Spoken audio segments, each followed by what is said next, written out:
Ahoj, jsem Petr a vítám vás v RC Promu. Dneska mám pro vás připravenou jednu novinku, naprostou bombu a unikátní záležitost, protože nám dorazilo první balení tohohle krásného autáku. Traxxas Defender, originální auto, který je prostě to, co má být pořádná expedice. A my se podíváme dneska, co v tom všechno máme, co v té krabici všechno máme. Tak, začneme otvírat. Nejdříve si musíme poradit se slídou a nechceme ji úplně poničit, protože přece jenom ochrana krabice je docela důležitá pro mě i nadále, takže si na to takhle použijím skalpílek a odříznu všechno hezky dokola. Tak. No a nyní už jenom na pečeť a vezmeme do krabičky.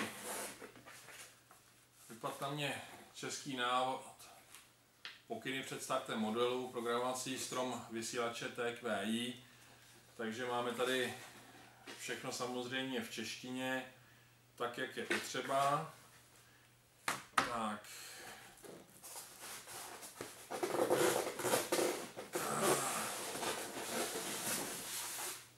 První část krabice, z které máme vysílač.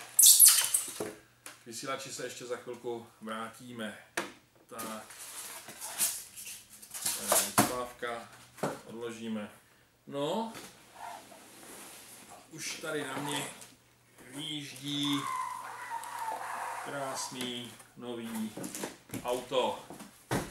Tak, ještě se podíváme, jestli ne, z dalšího tam není jenom vycpátka. Tak.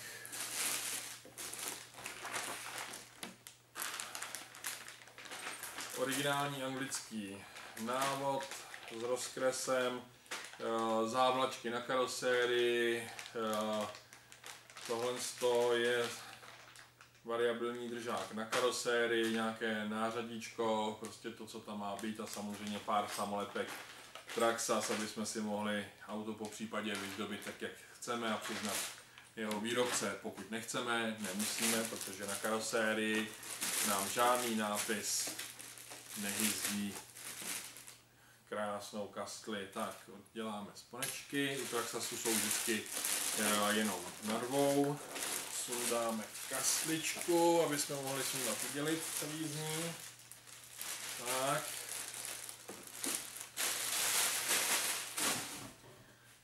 No.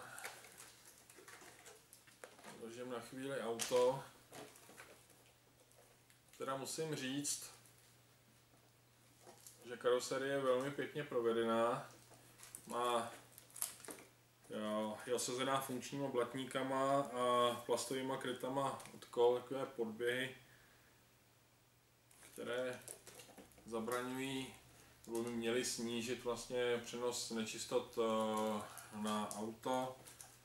Je vidět, že kastle je opravdu velmi kvalitně udělaná, a když se koukám detailně, tak je mi zcela jasné, že tohle auto bude velmi dobře elektrifikovat, to znamená udělat světelné efekty na tom autě, osvětlit blinkry, osvětlit hlavní světla, prostě všechno je tady funkční, rám drží pevně, všechno dobře udělané, dokonce tady máme i funkční kanistr, no teda funkční, samozřejmě do něho asi nebudeme lít žádné palivo.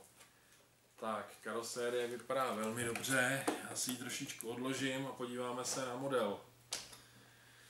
No, z klasického takového traxxasího designu podvozku tady není vůbec nic. Musím se přiznat, že já jsem to auto měl možnost si prohlížet v Norimberku v únoru, a tady takové malé překvápko, protože ten podvozek je vlastně úplně jiný než ten, který byl tam. Možná to byl důvod, proč nám tam nechtěli dovolit fotit ani natáčet rozebrané auto, protože by bylo vidět, že vlastně je všechno úplně jinak. Tak.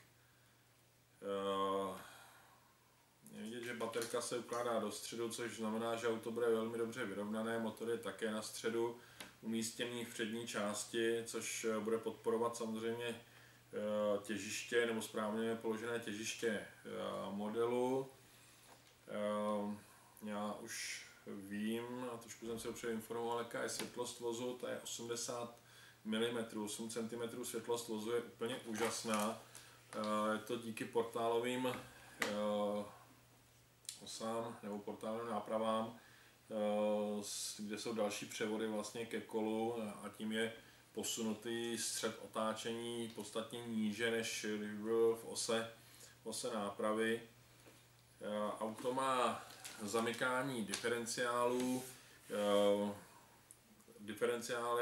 nebo zamykání diferenciálů ovládají dvě serva, zamykání a odemykání je prostřednictvím lanek vedených v bovdenech, to dobré řešení, pokud to bude dobře fungovat a nevytrhnete si nikde lanko, ale je vidět, že tam byste se vlastně asi dostat neměli k těm lankům, takže by to mohlo fungovat docela slušně.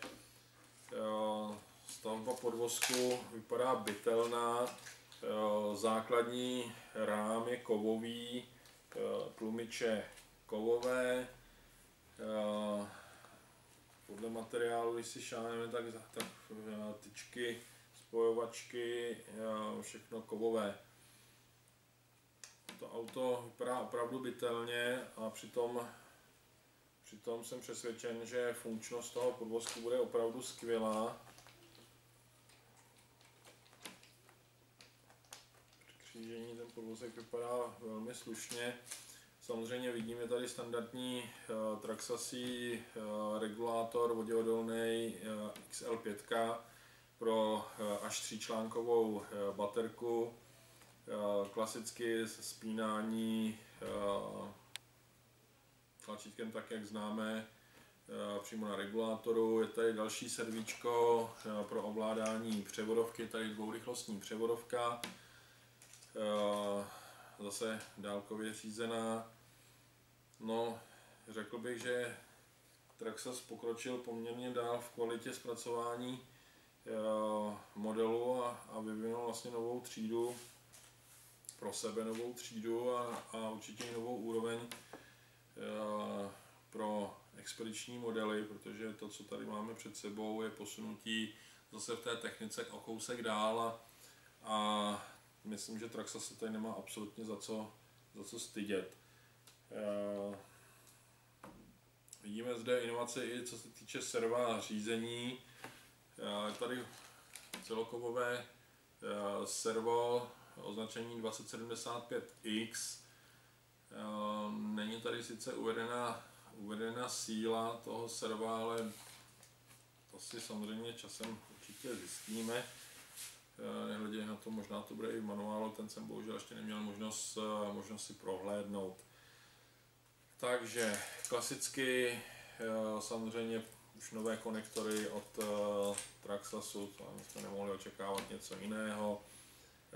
Je tady výstup na připojení dalšího zařízení, které třeba zrovna těch světel přímo z regulátoru, takže myslí opravdu i na tu další dostavbu modelu. Naznačení navijáku tady je a jak to tak sleduji, z naznačení navijáku se může velmi rychle stát funkční naviják, protože celá ta maketka navijáku se dá sundat, koukám, pomocí jednoho šroubku a vznikne nám krásně prostor pro plnohodnotný naviják. Navíc teda lze posouvat i nárazník dopředu, dozadu, vepředu i vzadu, stejná technika. Model je osazen i funkčníma okama. Příprava pro tažné, to je velmi zajímavá záležitost. No, myslím si, že budeme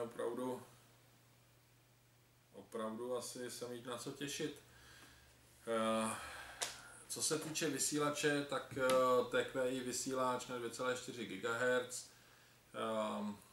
osazen kolébkovým přepínačem, kterým se přepíná rychlost vozu, to znamená dálkové ovládání převodovky dvourychlostní. Pak zde máme třípolohový přepínač. Tento třípolohový přepínač nám přepíná diferenciály, které se přepínají nulová poloha, odemčené diferenciály. První poloha středová nám zamkne přední diferenciál a třetí poloha nám zamkne oba dva diferenciály. Uvidíme, jak nám to bude chodit v terénu tohle autíčko. Nicméně předpokládám, že zřazení diferenciálu samozřejmě vždycky ze zastavení a určitě ne za jízdy. To byste nedělali ani se svým skutečným autem, takže tady to nebude jinak. Co se týče řazení převodovky, uvidíme, jak je přesná převodovka, jak bude řadit aspoň za pomalé rychlosti, za pomalé jízdy. Nicméně předpokládám, že tahle převodovka bude dělaná pro řazení ze stání s pomalým rozjezdem, tak uvidíme, někdy příště vyzkoušíme.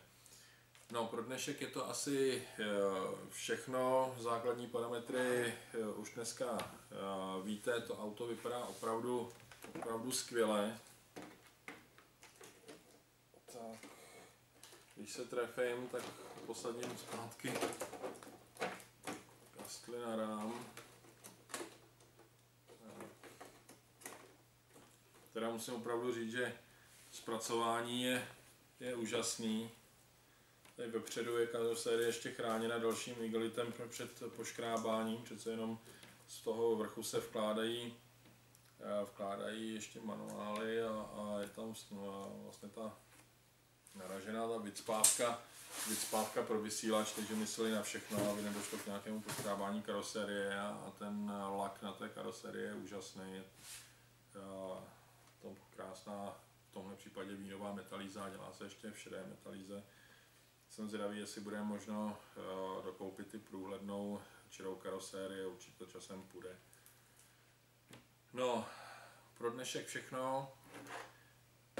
Já jsem velmi rád, že jsem vám mohl tohleto krásné auto předvést a těším se na to, že co nejdřív budeme mít prázdné sklady a auta budou u vás a budete s nimi jezdit.